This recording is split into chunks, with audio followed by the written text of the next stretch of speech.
Okay, so here is the conclusion of our project and just some fun things we learned along the way. Matt mentioned that he learned an interesting thing about his wife that he never knew before through the interview.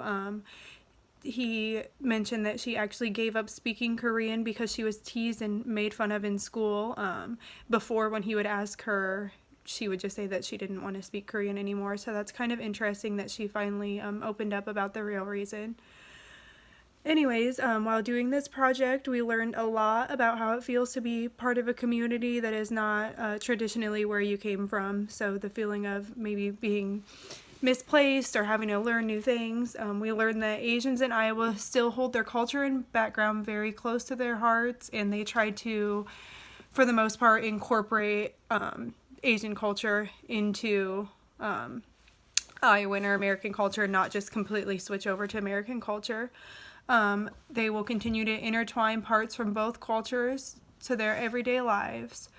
Although our interviewees noted that they can tell the difference between an individualistic and collectivistic culture, it was interesting to point out that most of them realize that that's just how we were raised here in America, and they don't take the differences to heart or think that we're treating them differently in specific.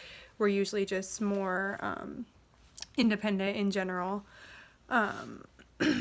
It's interesting to hear the ways people from different Asian cultures grew up and how their family units are generally more close-knit. But it's also interesting to point out that parents are usually stricter from at least the interviews we've done and background research.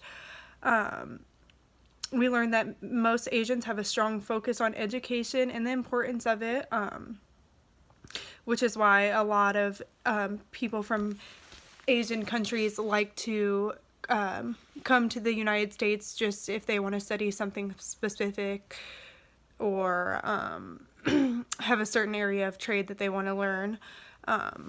Unfortunately, we did also learn that despite all of the progress and positive things pertaining to Asians in Iowa, there is still some stereotyping that goes on.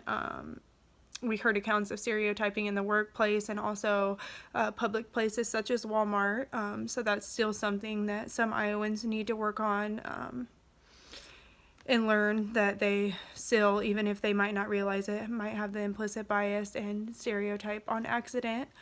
We learned that Asians in Iowa have contributed a lot to our culture. There are groups such as the Iowa Asian Alliance.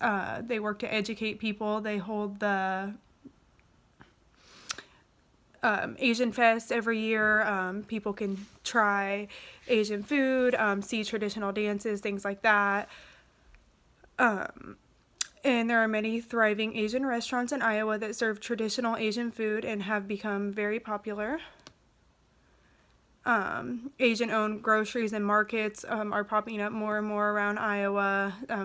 A nice way to get authentic ingredients, and you can even go in usually and talk to some of the workers there, and they will give you authentic recipes to make.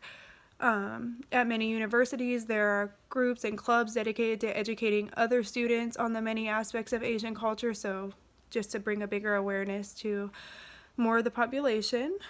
They also give Asians an outlet to talk about the challenges they face integrating into American culture and give them a safe space to open up. Overall, we've learned that Asians in Iowa add a vibrant aspect to our traditional culture here, and we hope they continue to feel welcome and to thrive in all aspects of Iowa life.